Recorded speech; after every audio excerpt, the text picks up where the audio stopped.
Y en el caso de Jorge va a ser de transcripción y traducción como ustedes lo pidieron, ¿ya? Así que, Profe, ¿sí? pregunta, lo que pasa es que yo me tengo que salir en un rato más de la llamada porque estoy viendo a mis hermanas. ¿Ya? Entonces, ¿quedo ausente? No, acabo de pasar lista, así que deberías quedar presente y al final de la clase la paso de nuevo, ¿ya? Así que deberías Ya, quedar presente. profe. Ya, gracias. Ya. Trata de ver la clase después para que no te pierdas nada. Eso, así que vamos a empezar.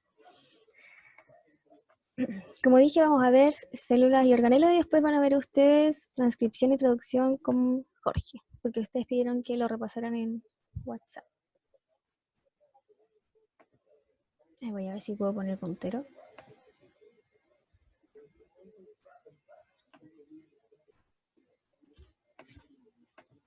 Y ahí sí. Ya. Primero, vamos a ver la diferencia entre los procariontes y los eucariontes, recordando que los procariontes están compuestos por dos dominios que actualmente están separados, que son bacterias y arqueas.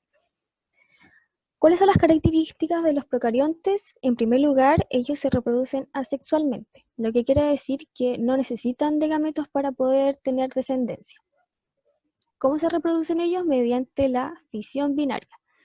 La fisión binaria es bien parecida a la mitosis, ya que, como pueden ver acá, se va a duplicar el material genético, incluido el plásmido, que después les voy a explicar qué es, y después la célula se divide en dos, teniendo como resultado estas dos células que son iguales a las que le dio origen. ¿Por qué no es mitosis y es fisión binaria? Porque la mitosis, en primer lugar, ocurre en las células eucariontes y esta se lleva a cabo para poder regenerar tejidos o para que el organismo pueda crecer. Mientras que la fisión binaria ocurre para poder crear nuevos organismos y que la población sea más grande. ¿Ya? Otra diferencia entre los procariontes y los eucariontes es que en los procariontes no hay núcleo. O sea que su material genético se encuentra disperso en el citosol, ya como pueden ver acá. Y en algunos casos, junto a este material genético se encuentran unos ADN un poquito más cortos en forma circular que se llaman plásmidos. Y estos pueden tener distintas funciones, pero una de ellas es que le pueden dar más resistencia a los antibióticos en caso de las bacterias. Y cuando las células se multiplican, el plásmido también se va a replicar al igual que el ADN principal que tiene la célula. ¿Qué otra característica podemos ver acá? Es que los procariontes no tienen organelos membranosos. Tienen un tipo de organelos que no tienen membrana en su exterior, que se llaman ribosomas. Pero el resto de los organelos que existen no los posee. ¿Qué más? Todos los procariontes son unicelulares, o sea que los organismos están compuestos por una sola célula, y existe solamente un reino en los procariontes que es el mónera. Ahora vamos a los eucariontes. Los eucariontes se pueden reproducir asexual como sexualmente. Ellos sí poseen núcleo, o sea que tienen un organelo que tiene dos membranas en su exterior y dentro de él se encuentra el material genético. ¿Ya? Los eucariontes se pueden dividir mediante la mitosis y la meiosis.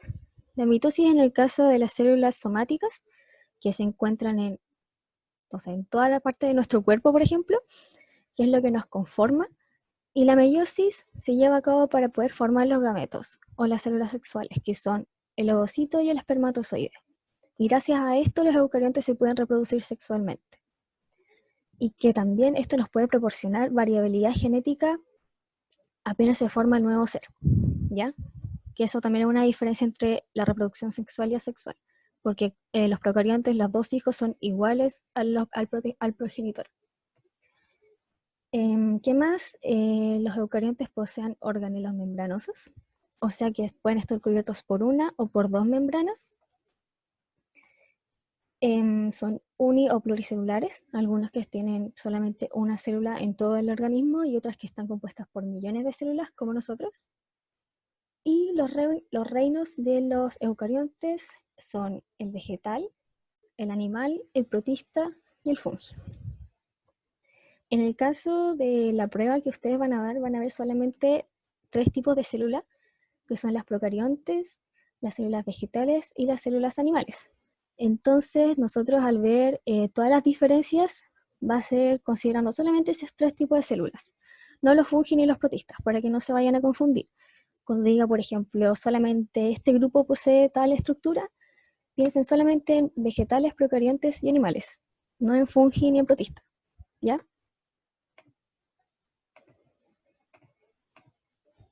Y ahora sí vamos a pasar a las estructuras celulares y cuáles son sus funciones y en qué células se encuentran. Podemos ver aquí el núcleo, que es un organelo que está cubierto por 2 membranas, que tiene poros para que entren y salgan moléculas, y que tiene como función contener el material genético. También ahí se lleva a cabo lo que es la replicación, que vieron conmigo, y la transcripción, que vieron con Jorge.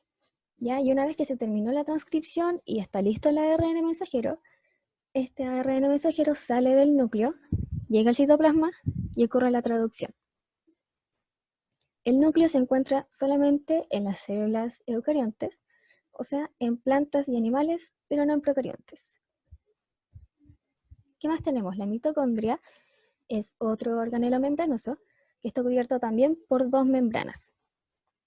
Y en ella ocurre la respiración celular, en donde se toma la glucosa, se toma el oxígeno y formamos una molécula de ATP. Y esta molécula de ATP es la que nos proporciona de energía. Por lo tanto, si una célula necesita mucha energía, necesita más mitocondrias y que estén más desarrolladas. ¿Ya?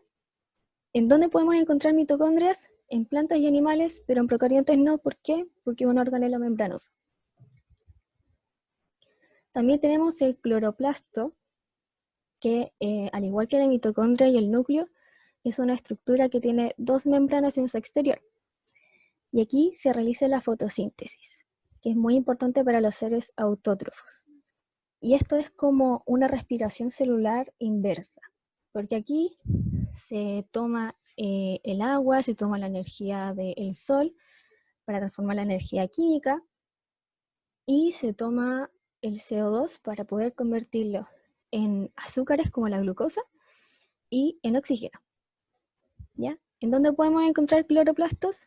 Solamente en plantas, porque al ser un organelo membranoso no se encuentra en procariontes y los animales son seres autótrofos, por lo tanto no hacen fotosíntesis. Tenemos también el retículo endoplasmático rugoso, en donde se lleva a cabo la síntesis de proteínas, y esto es porque él posee en su superficie ribosomas. Este tiene solamente una membrana y no 2 como los otros 3 que había mencionado antes. Y se encuentran tanto en plantas como animales, pero todavía no hemos encontrado un organelo que se encuentre en los procariontes. Tenemos otro tipo de retículo endoplasmático, que es el liso, que a diferencia del rugoso, no tiene ribosomas. ¿Qué es lo que pasa aquí? Acá hay síntesis de lípidos de diversas formas, pueden ser fosfolípidos como los que encontramos en la membrana, pueden ser colesterol, entre otros. También hay hormonas esteroideas, que son las hormonas sexuales, por ejemplo, como la testosterona, la progesterona o el estrógeno. Y también ayuda a la detoxificación de las células. O sea, si el organismo consume, por ejemplo, alguna droga, el retículo endoplasmático liso va a detoxificar la célula. Este organelo, que también está cubierto por una sola membrana, se va a encontrar en plantas y animales, pero no en procariontes. Otra estructura que encontramos es el lisosoma, que es una vesícula que proviene de otra estructura que vamos a ver después. Esta también está cubierta por una membrana y en su interior podemos encontrar enzimas hidrolíticas que se encuentran por dentro en un pH ácido, y estas tienen como función degradar moléculas o componentes y digerir. Y estos componentes pueden ser del interior de la célula o pueden provenir de fuera. Si provienen de adentro, como por ejemplo un organelo viejo, se llama autofagia. ¿Ya? ¿Dónde se encuentran los lisosomas? Solamente en los animales. Después voy a explicar qué pasa con las plantas. Y como es un organelo que tiene membrana, no se puede encontrar en los procariontes. Los peroxisomas son unas estructuras pequeñitas que tienen como función degradar los peróxidos que pueden ser como malos para la célula, ¿ya? Y el ejemplo más común es el 2H2O2. Creo que lo dije bien, que en el fondo tiene como resultado agua y oxígeno. ¿Dónde podemos encontrar los peroxisomas? En las plantas y en los animales, pero no en los procariontes. ¿Qué otras estructuras encontramos? El aparato de Golgi. El aparato de Golgi tiene como función modificar los lípidos y las proteínas que provienen del retículo endoplasmático liso y el rugoso. Puede modificarlos, por ejemplo, juntándolos con un carbohidrato, formando glucoproteínas o glucolípidos. También aquí se sintetizan distintos carbohidratos, como algunos que forman pared celular. Y acá también se tienen como resultado vesículas. Y estas vesículas pueden llevar moléculas hacia afuera de la célula, que son las vesículas secretoras, o pueden formar otro tipo de vesículas, que son los lisosomas, que como ya vimos tienen como función degradar o digerir. El aparato de Golgi, al estar cubierto por una sola membrana, se encuentra en plantas y animales, pero no en procariontes. También tenemos la vacuola, que generalmente se relaciona con la reserva de agua, pero también en algunos casos, que es otro tipo de vacuola, puede digerir y degradar al igual que los lisosomas, ¿ya? Y en este caso, sirve para las plantas, en vez de tener lisosomas, tienen vacuola, ya que se encargan de degradar y digerir porque tienen unas enzimas dentro también. Pero las plantas también pueden tener la vacuola de reserva de agua, ¿ya? Y estas podemos encontrarlas en las plantas y en los animales, pero no en los procariontes. Luego tenemos los ribosomas, que también son unos organelos, pero a diferencia de todos los otros que mencioné antes, no tienen una membrana que lo rodea, ¿ya? Y aquí se lleva a cabo la síntesis de proteínas también. Al no tener una membrana que lo rodea, los procariontes sí pueden tenerlo en su interior, pero también las plantas y los animales lo poseen, tanto en el citoplasma como en el retículo endoplasmático rugoso. Otra estructura que encontramos, que no es un organelo, ya que en verdad no metaboliza, sino que le da forma, soporte y movilidad a la célula, es el citoesqueleto. Y esta está compuesta por 3 tipos de filamentos, que son los microtúbulos, los microfilamentos y los filamentos intermedios. ¿Ya? Los microtúbulos están relacionados con la movilidad. Y ahí después vamos a ver cuál es la importancia, porque está relacionado con otro tipo de estructuras. ¿Dónde encontramos el citoesqueleto? En plantas y animales, pero no en procariontes. Los microtúbulos forman los centriolos, ¿ya? Y los centriolos, cuando se encuentran en pares, forman el centrosoma.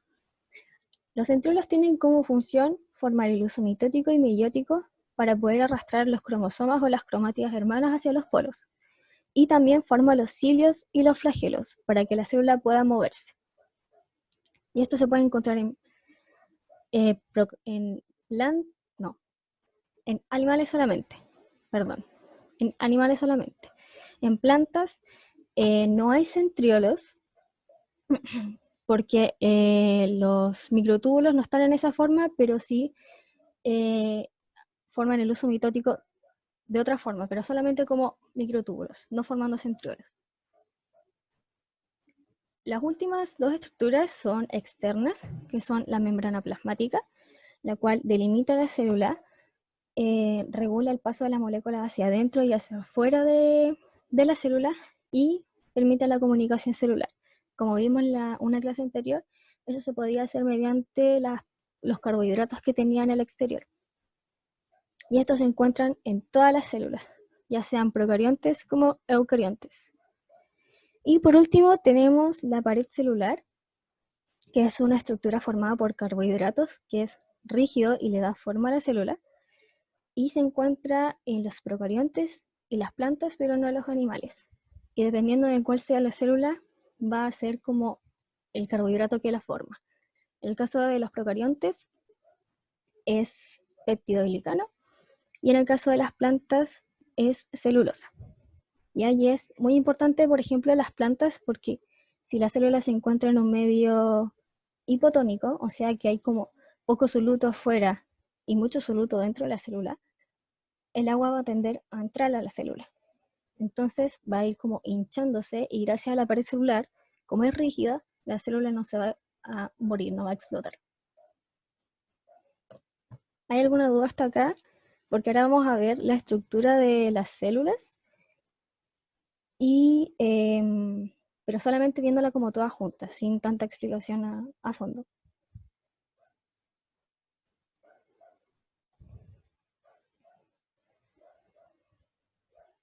Ya, vamos a seguir entonces. Vamos a ver ahora la estructura de una célula procarionte. La mayoría de ellas tienen algo que se llama cápsula, que es lo que ven aquí en rojito.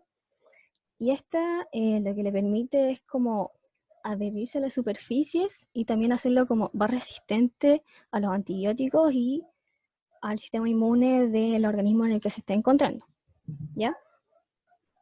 También tenemos la pared celular aquí que sale en amarillo, que como dije, en este caso están compuestas por peptidoglicano. Ahí en verde se puede ver la membrana plasmática, que es la que nos va a regular el paso de las moléculas. En celeste podemos ver el medio acuoso o la disolución coloidal que se llama citosol, que es en donde se encuentran los ribosomas, en donde se encuentran los plásmidos y donde se encuentra el nucleoide o el ADN circular de la célula procarionte. También tenemos algunos apéndices que son como unas extensiones de la cápsula que se llaman flagelo, por ejemplo, que es el 9. No sé por qué no se me mueve esto. Bueno. Perdón. El flagelo, que es como esta colita larga de acá y es lo que permite que la célula se pueda mover. Tenemos acá estos como pelitos que en verdad deberían ser un poquito más largos, que se llaman pili, y los más conocidos son los pili asexual. Y estos son importantes porque esto permite que dos células procariontes se puedan como conectar mediante estos pili y puedan transferirse información genética, ¿ya? Y así puedan generar variabilidad genética, porque como sabemos, ellos se reproducen asexualmente, por lo tanto no puede haber una variabilidad genética mientras se está dividiendo, ¿ya? Y bueno, acá no sale anotado, pero generalmente cuando nos encontramos con estas estructuras que son más cortitas que el pili sexual, y son como pelitos, se llaman fimbrias, y eso permite que la célula se pueda adherir a una superficie.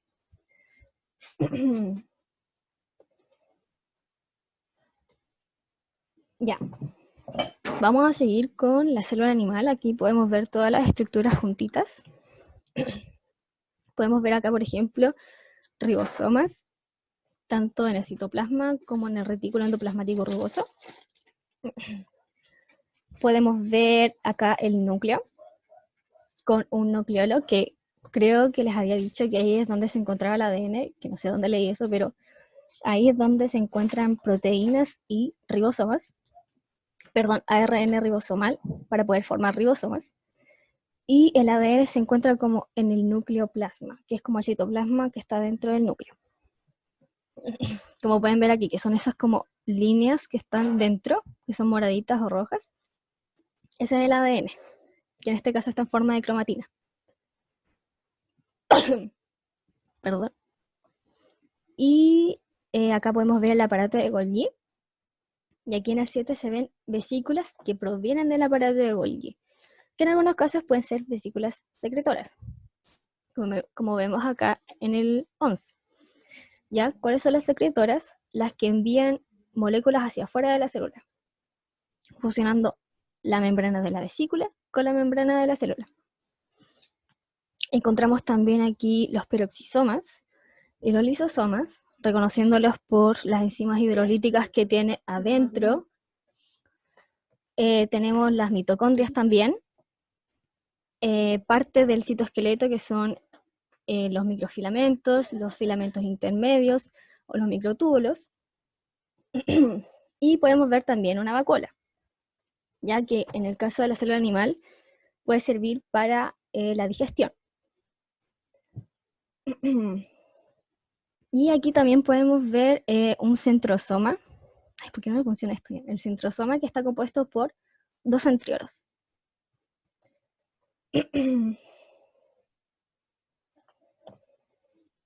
Por último tenemos la célula vegetal, en donde también encontramos el núcleo con sus respectivos poros para que entren y salgan moléculas, con su nucleolo en donde se van a formar los ribosomas, la pared celular, que es la parte verde oscuro de acá, la que es verde claro es la membrana plasmática, el citoplasma, que es en donde se encuentra en todos los organelos, como por ejemplo el cloroplasto, en donde se lleva a cabo la fotosíntesis y permite que la célula sea autótrofa.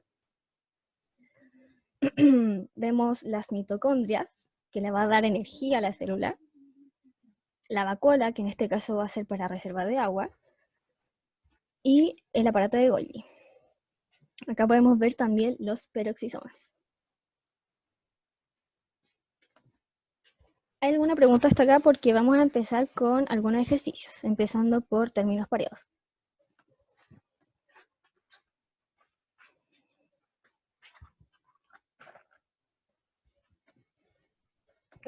No sé exactamente si está en qué tipo de cromatina, solamente sé que está en cromatina, no lo he investigado, pero lo voy a ver porque no me acuerdo muy bien cómo de cada paso de la condensación del ADN, pero lo voy a buscar. ¿Hay alguna otra pregunta?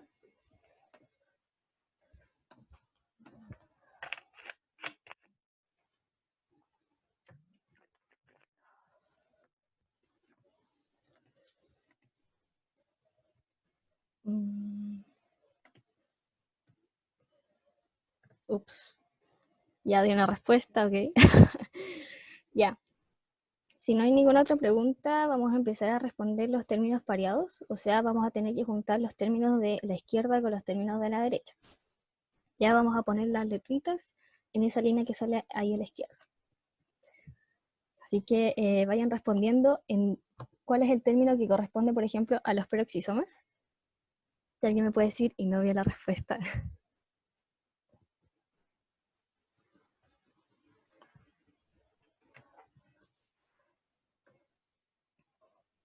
Agua oxigenada. Ya, a ver. Ya, como habíamos dicho, los peroxisomas tienen como función degradar los peróxidos, como podemos ver aquí abajito. ¿Ya? No sé si ven el puntero porque como que a mí se me quedó pegado. Ya, filio. Pero a este corresponde, ¿ya? Porque aquí está degradando el peróxido. ¿Cuál es la descripción que se relaciona con los lisosomas? Si alguien me puede decir, ¿en dónde va la B?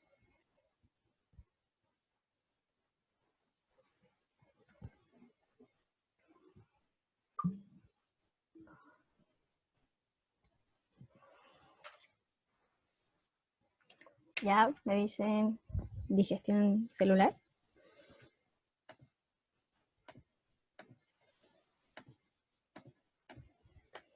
Excelente, es la digestión celular. Recordemos que los lisosomas son unas vesículas que tienen enzimas en su interior y por eso pueden degradar o digerir algunas moléculas o algunos componentes, como por ejemplo, no sé, organelos viejos, ¿ya? ¿Cuál término creen que está relacionado con los centriolos?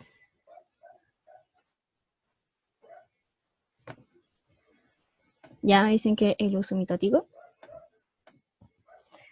Sí, vamos a recordar que en el caso de la mitosis, los centriolos tienen un papel fundamental que es el formar el uso mitótico, que es el que arrastra a las cromátidas hermanas hacia los polos.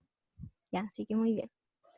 ¿Cuál es el término que se relaciona con el aparato de Golgi? De los que quedan, soporte movilidad, síntesis de proteínas o formación de glucoproteínas.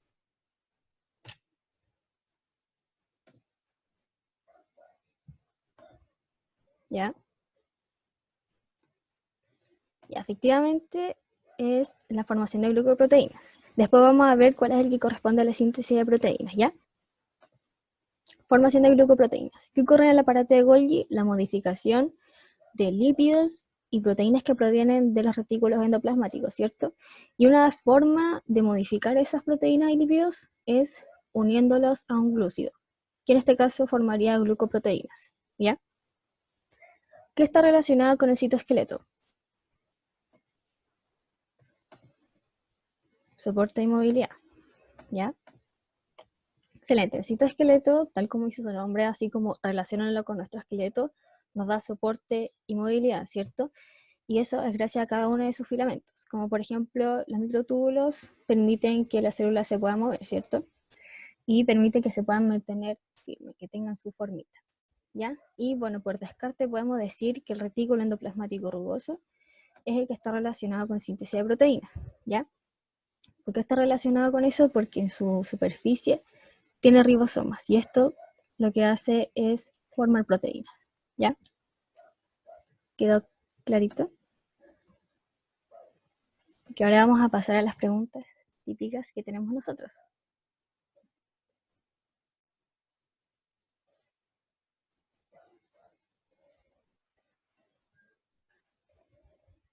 Ya, entonces vamos a empezar con las preguntas. A ver. Ya. La primera pregunta dice, ¿cuál de las siguientes funciones no es común entre las células animales y vegetales?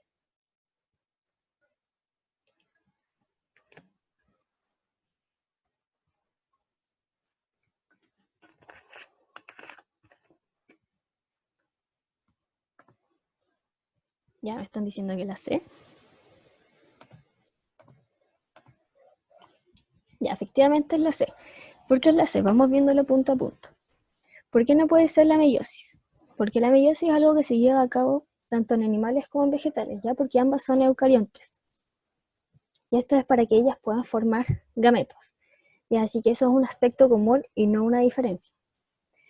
La respiración celular pasa tanto en animales como en vegetales porque ambas poseen mitocondrias. Y es ahí en donde se forma el ATP gracias a la respiración celular. ¿Qué pasa con la replicación del ADN? Como ambas células se dividen, al igual que las procariontes, deben replicar su ADN, porque si no, no pueden mantener la cantidad de material genético que se debe tener. Por ejemplo, en el caso de la mitosis, se reduciría a la mitad, y en el caso de la meiosis se reduciría a un cuarto, y eso no puede pasar, ¿ya? Por eso se tiene que replicar el ADN. ¿Qué pasa con el transporte a través de la membrana? Esto no puede ser una diferencia, ya que esto ocurre tanto en procariontes como en eucariontes, es que todas las células tienen membrana, y la membrana tiene como función transportar hacia afuera o hacia adentro distintas moléculas. Por lo tanto, también puede ser por descarte que la fotosíntesis es un aspecto que no es común entre estos dos tipos de células, ¿ya? ¿Por qué no es común? Porque en los animales no hay cloroplastos, y en los cloroplastos es donde se lleva a cabo la fotosíntesis, ¿ya? Si no hay ninguna pregunta, vamos a pasar a la siguiente. ¿Qué dice? Un investigador realizó una interesante observación acerca de una proteína sintetizada en el retículo endoplasmático rugoso y que luego forma parte de la membrana plasmática. La proteína en la membrana es un poco diferente a la que se fabricó en el retículo.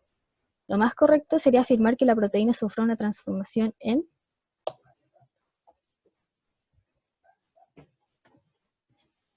Ya me dicen que es la B. A ver si alguien más responde.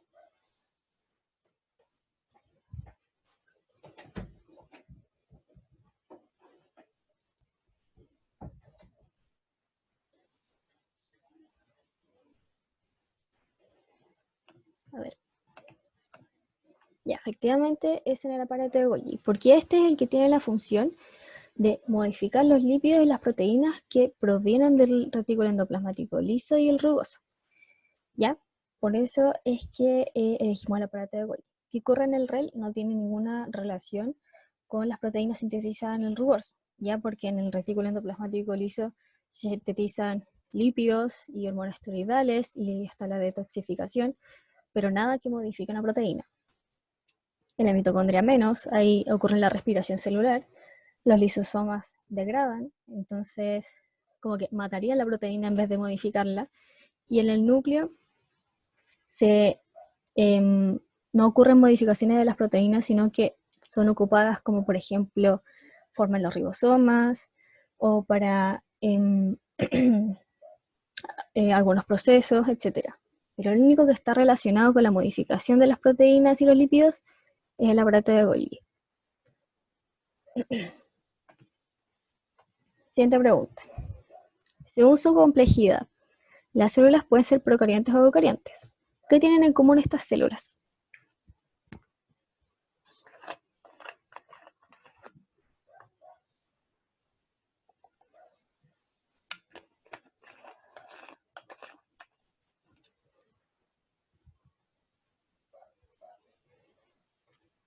Vayan respondiendo. A ver.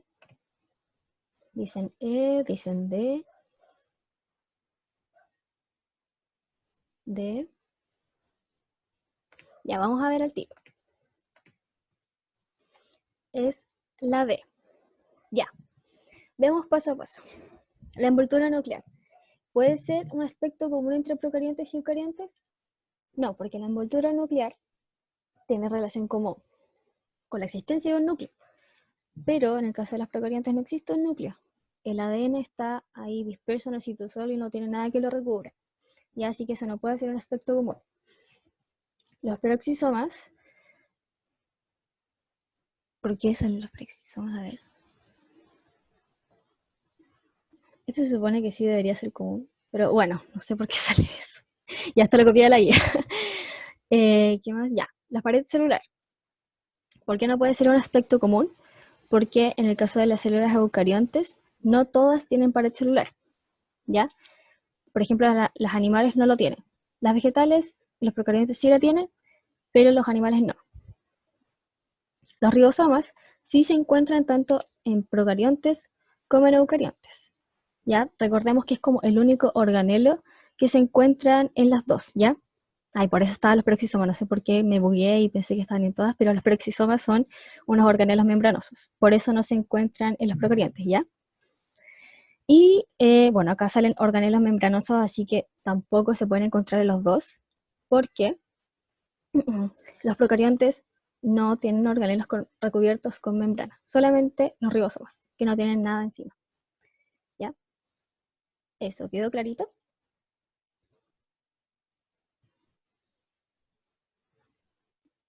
Me parece que sí. Siguiente pregunta. ¿Cuál o cuáles de los siguientes organelos celulares están delimitados por doble membrana? El núcleo, la mitocondria y el retículo endoplasmático. ¿Cuál o cuáles de esos tres tienen doble membrana?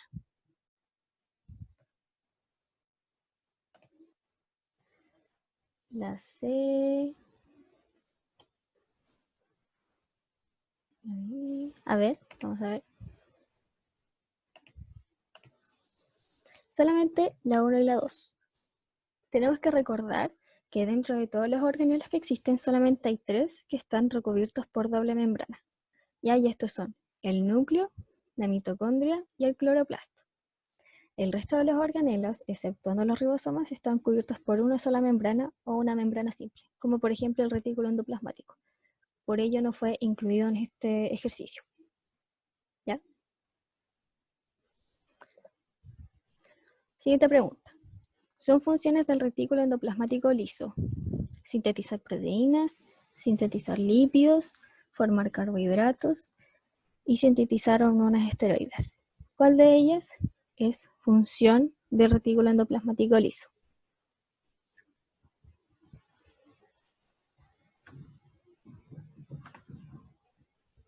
Ya me dicen que la B.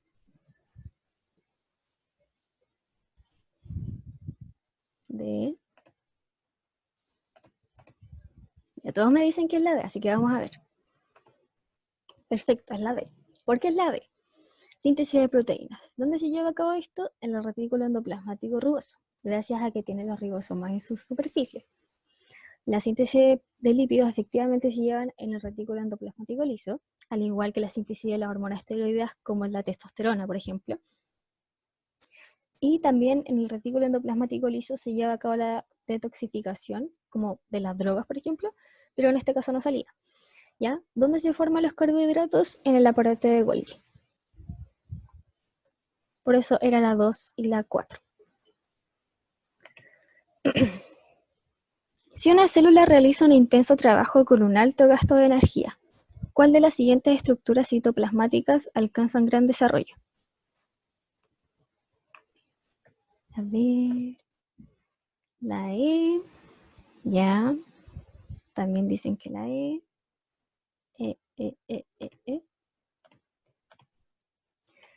ya, efectivamente es la E. ¿Por qué es la E? Porque la mitocondria es en donde se realiza la respiración celular. Como sabemos, la respiración celular tiene como resultado una molécula de ATP. ¿Qué nos proporciona el ATP? Energía. ¿Ya? Entonces, si necesitamos hacer un intenso trabajo, necesitamos mucha energía. ¿Qué necesitamos? Mucho ATP. Por ello es que se tiene que desarrollar mucho las mitocondrias y también tiene que haber muchas mitocondrias en esa célula que realiza mucho trabajo, así que esta es la que está relacionada con esto. Lo otro no tiene nada que ver con el ATP directamente. Ya puede que en sus procesos puedan utilizar energía, pero ellos no son lo que se deberían desarrollar si es que se necesita mucha energía. 7. ¿A qué estructura se refiere la frase? De naturaleza orgánica, rígida, formada por carbohidratos y de ubicación extracelular.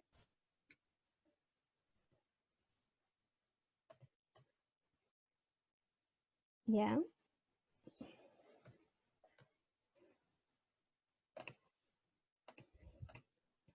Sí, es la pared celular. ¿Por qué? Porque la pared celular, como nos dice aquí, es de naturaleza orgánica, porque está compuesta por moléculas o macromoléculas orgánicas, recordando que son los carbohidratos, los lípidos, las proteínas y los ácidos nucleicos. Esos son los orgánicos. Es rígida, tal como sabemos que la pared celular, que le da como esa firmeza a la célula. Está formada por carbohidratos, ¿sí? Como por ejemplo la celulosa o el peptidoglicano, y es de ubicación extracelular. Sí, se ubica de hecho más externo que la membrana plasmática.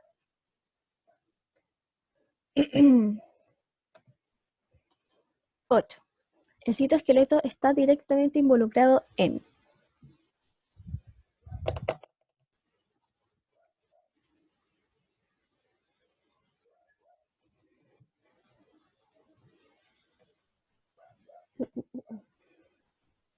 Ya veo muchas B. Ya, la morfología tiene relación con la forma de la célula, ¿ya? Y como sabemos, el citoesqueleto le da forma, le da movilidad, le da soporte a la célula, así que eso es lo que está relacionado con el citoesqueleto. Por ejemplo, la energía de la célula tiene relación con el ATP y eso tiene relación con la respiración celular y eso es mitocondria. O el metabolismo celular es como más de un organelo en general y el citoesqueleto no es considerado un organelo porque no tiene ninguna reacción metabólica dentro de él. Y la digestión tiene más relación con los lisosomas. ¿Ya? Y creo que esta es la última pregunta, que dice, ¿cuál de las estructuras señaladas en las alternativas se puede encontrar en toda unidad considerada como celular? Ay, porque me falta el último signo de interrogación, qué horrible.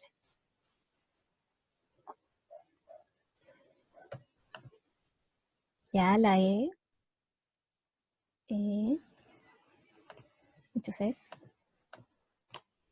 Ya, sí, es la membrana plasmática. Esta, junto con los ribosomas, son las únicas estructuras que podemos encontrar tanto en procariontes como en eucariontes. La pared celular también podría decirse que procariontes y eucariontes, pero no son todos los eucariontes, ¿cierto? Porque las células animales no tienen pared celular. Ya, pero lo que sí o sí tienen todas las células es membrana plasmática para poder pasar hacia afuera o hacia adentro de las moléculas y los ribosomas. Ya, el núcleo no lo tienen los procariontes, la mitocondria tampoco porque es un organelo membranoso, los cloroplastos tampoco, y los centriolos los tienen solamente las células animales. ¿Ya? Así que es la E. Y eso, fue rapidita la clase igual porque era un repaso, no era como